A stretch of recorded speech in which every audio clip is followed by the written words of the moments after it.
Hey everybody, this is Rydo and we're back to Wizorb. So we found one of the characters, one of the sacred children's, and we got the fire ability. We saw that there was a rune in this second world, so my thought here is that if I go to the second world, I might activate the rune and then that might help me find a second sacred child. Otherwise, I'll just go through this whole second world a second time and it will just give me extra gold. Not anything bad really should happen here unless I just really drop the ball and die quite a bit. I was draining lives quite a lot in the Netherworld final world. So that is a concern too, is just to try and get as many lives as possible. And see, if I get through that doorway, I believe I don't need to clear the rest of this map. Which might be both a good and a bad thing.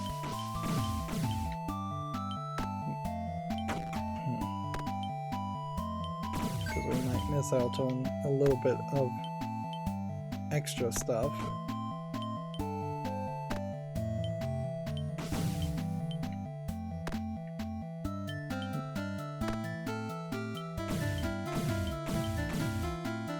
There we go. So now we have a fish picture and just a new level.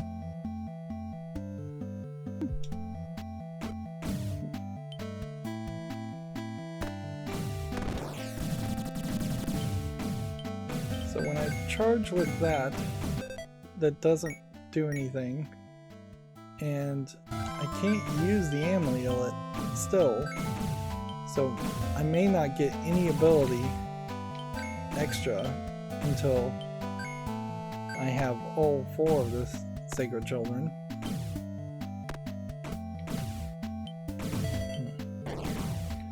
Maybe the fire attack there is slightly bigger. Maybe. But that doesn't seem like that's much of an improvement. These bonus levels are better because they don't seem to have curses, although in the second world you wouldn't really expect to run into curses anyways.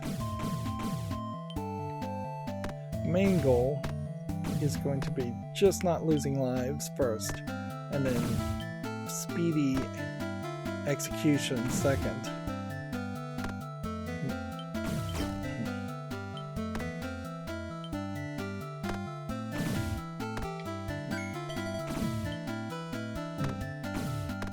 Because I would like to definitely get through this entire world in 20 minutes or so, instead of double that, which is what it would have taken me originally. Although I don't really have a lot of faith of that happening. Mostly because it just takes as long as it's going to take. I would need the ball to be like permanently in fire mode, doing double damage, to speed it up. Or honestly, it's not doing the double damage that it needs to do. It needs to have the ability to go through bricks, destroying a whole bunch of them.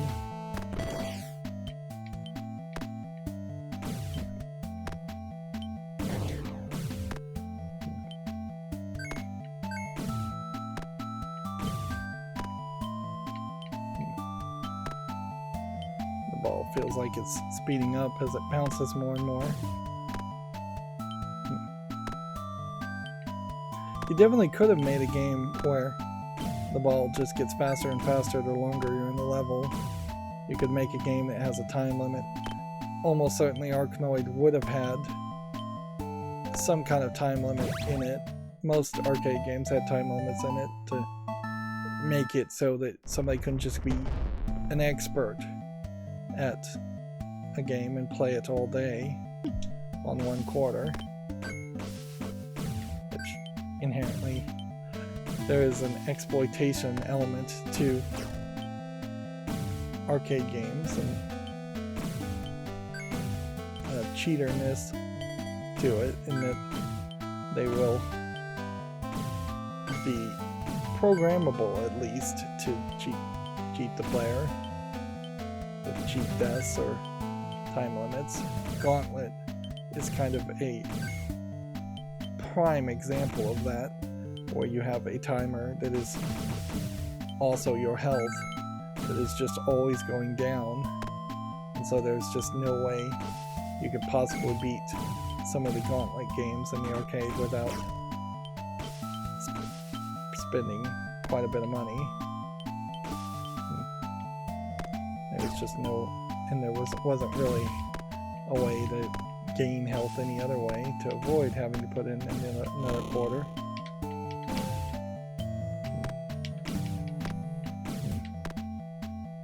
The slime curse doesn't really show back up very often.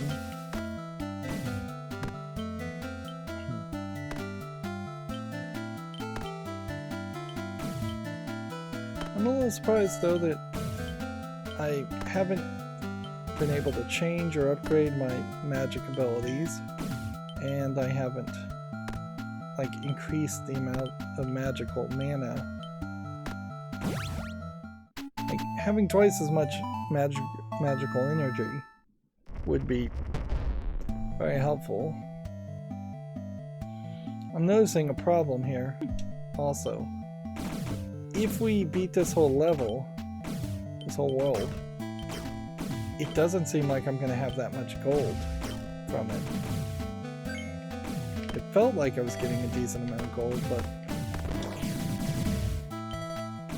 we're only at like 170, and we're on level 3. Feels like we're going to get at most 1,000. Unless we can get some kind of bonus at the very end for maybe not dying, but I'm not sure I can even guarantee I won't die. I'm not sure I haven't already died.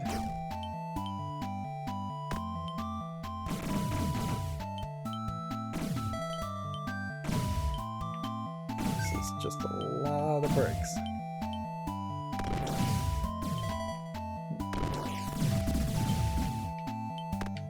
We've got a fairy. Fairy's throwing a bunch of things down, but I missed most of it. That might have been an example where using that ability wasn't helpful.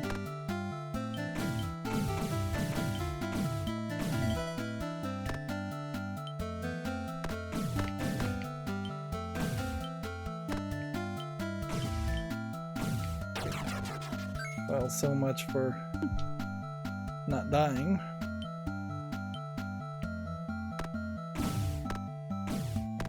So this could end up just being a huge waste of time.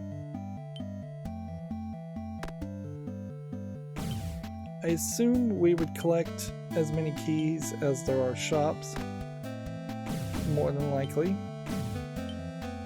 It's kind of hard to finish a level and not collect the keys. It's not impossible, but you would just have to actively miss the treasure chests.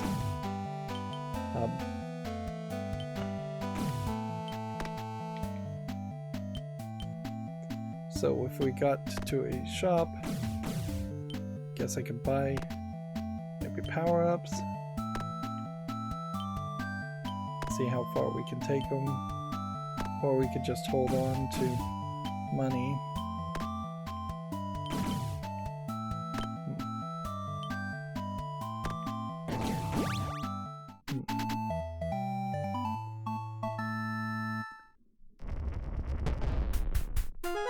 Nope, I was right. So one assumes that the main trigger here is to get and do the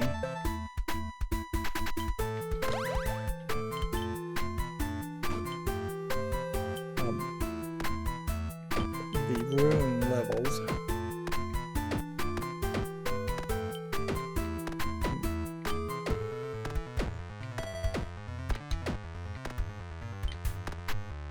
Basically need the fairy air ability to get past this guy, though. I just can't get the ball to bounce any other way.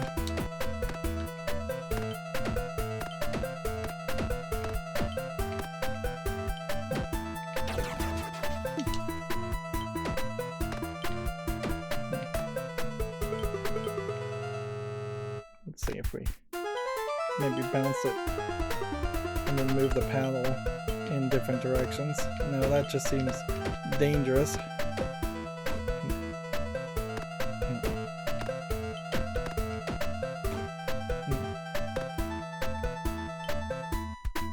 It does just kind of feel like the game lets you get one by after a certain number of bounces. Really?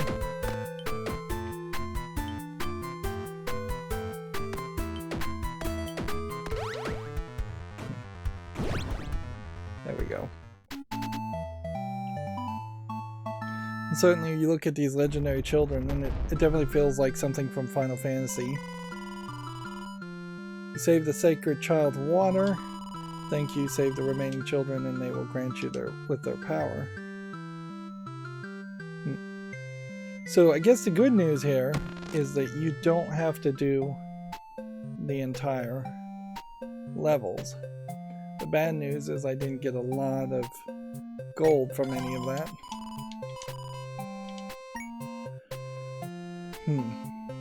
So yeah. Nor did I get a bunch of lives from that.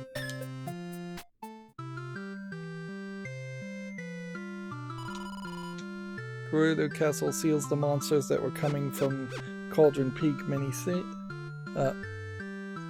centuries ago. So maybe this is a case where there is a Gorudo Castle level. There's just nothing else you can do in this whole town. It's pathetic, really. Okay. So we know there's two more locations. Either it's Clover Village, or Rotten Mines, or Cursed Castle. We found one here. We found one here. I would say we should check Rotten Mines now. And that only took a little bit of time. So they have created a scenario here where this actually is going to work very nicely, and you're not going to have to just play the entire level and the entire worlds a second time. But weirdly, I do think there might be justification to actually play the entire worlds a second time.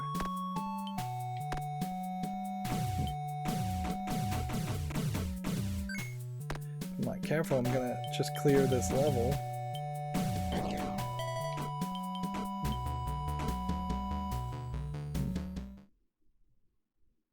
Again, I'm assuming that doing these levels is what's getting me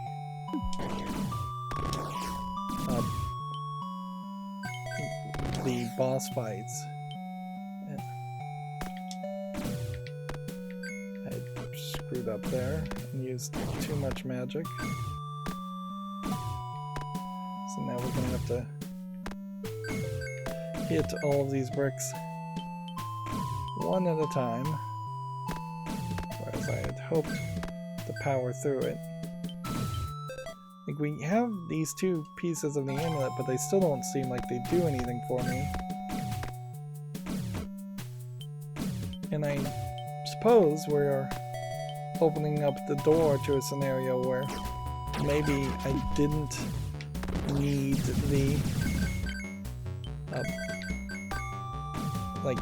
the amulet to beat the game, or it may very well be a case that you can only get a good ending or you can only beat the game at all with the amulet. My hopes hopefully won't be dashed, and we won't find that the amulet really doesn't give me any real power until like a final boss fight that has like an immortal boss that can't be defeated without the fully charged amulet.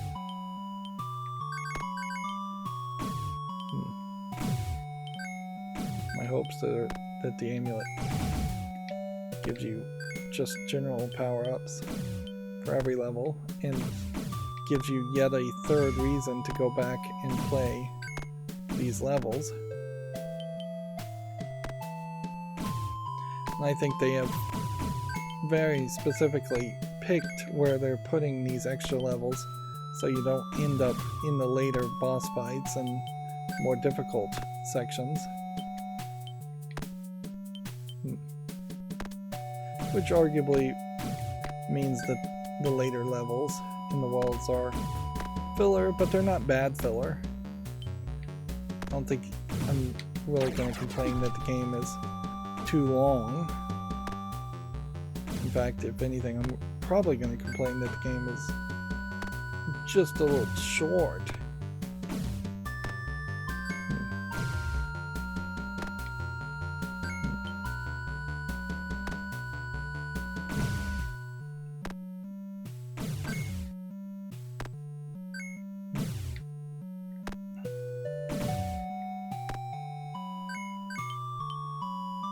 Fireball a couple of these bricks.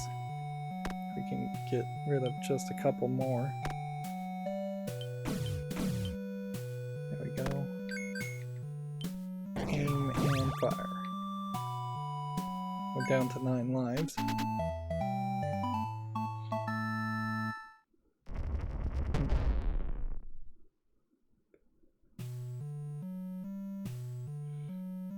So my assumption here is that you do this level and then after this level I suspect we'll have a boss fight.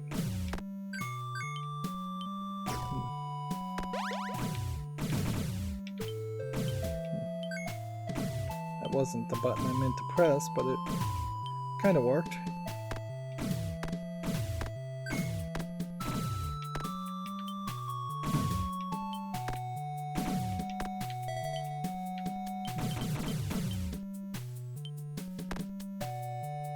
There's a lot of bricks in these later worlds.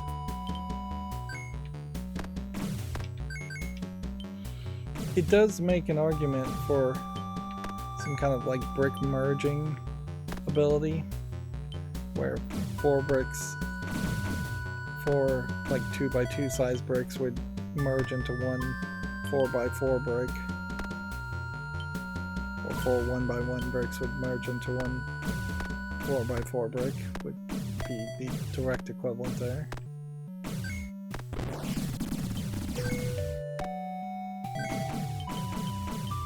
Well, I got rid of a bunch of bricks. I also missed a ton of gold from that, but whatever.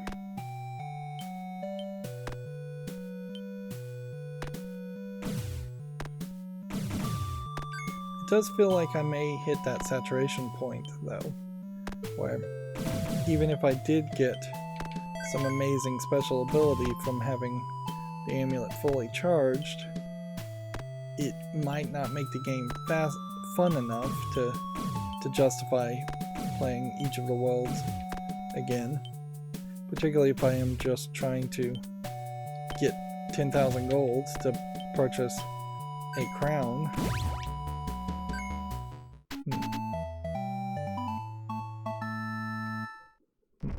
There is also the danger that you would beat the...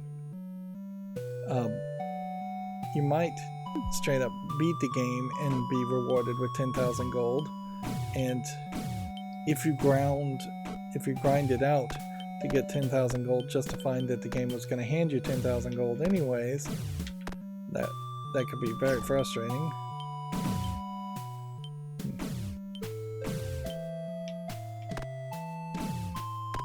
No boss fight yet. Darn it, it bounced the wrong direction.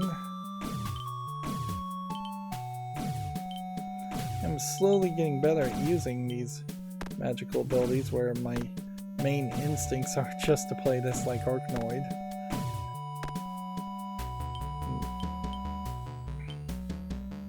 This is a very fast twitch, like reactionary video game, which we've kind of evolved most games away from that. Anything that really would even smell like it had some skill requirement to it,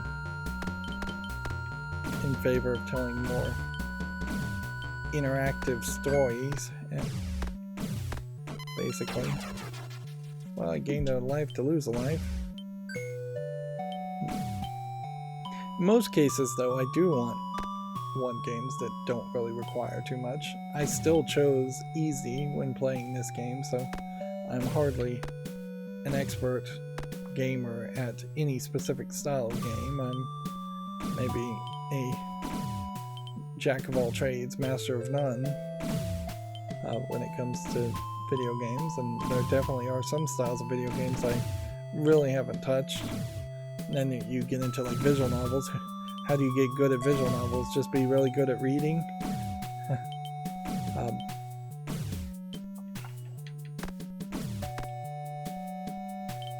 yeah, there's very rarely an occasion where I would want to play a game at any higher difficulty, and this is no exception in that case.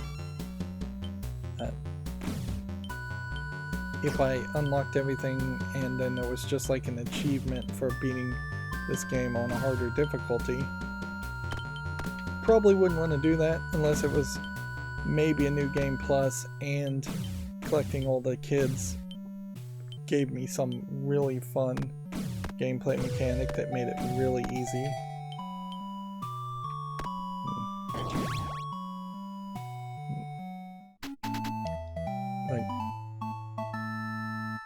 If it was the case you always started with multi-ball and you always started with like a powerful attack, and so levels were finished in matters of seconds,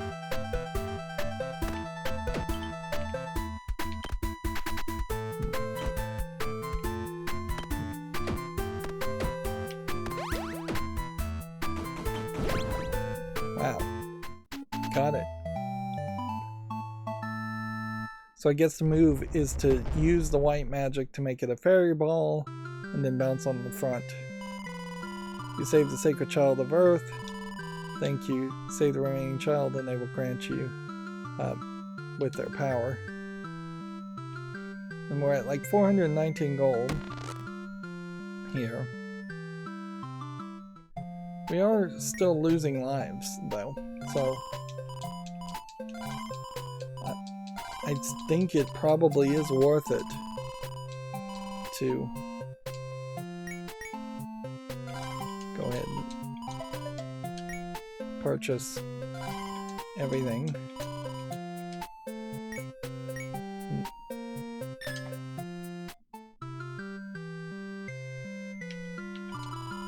Do you think the Gorudo Castle is a symbol of triumph of good over evil, or is it a mere symbol of arrogance of mankind? So, yeah. You're down to a 50-50 shot. Either the last kid is in this first level, which I don't believe, or it's in the castle, which I do believe. So I will do the castle next recording. It almost would make sense if you were going to evolve this up and try to get people to play more. You would have Clover Village also be repairable, and then perhaps by repairing Clover Village you still get the Arkanoid levels, but then every brick is just full of coins, and you can get a lot more coins from that. Although inherently, if you could do that, you are just making the game very easy for maybe not that much of a reason. You may very well have needed twice as many worlds at that point to justify getting that much gold, and getting that much gold would also have to be to some other goal, even if it was just an achievement to repair Clover Village and then repair the castle, repair the mine, repair the forest. But yeah, I think having a level generator or a infinite arcade mode would be a better value than just finding excuses to have the player play the same areas multiple times. And I think the creators of this game understood that, because they aren't really making me play through each level a second time.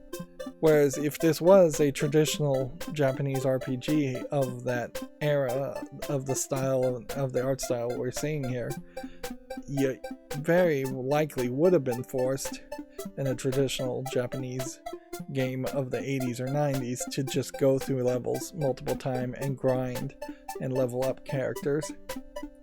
Anyways, that's going to be it for this recording. As always, I ask you to like, share, subscribe, comment, and watch every second of my videos.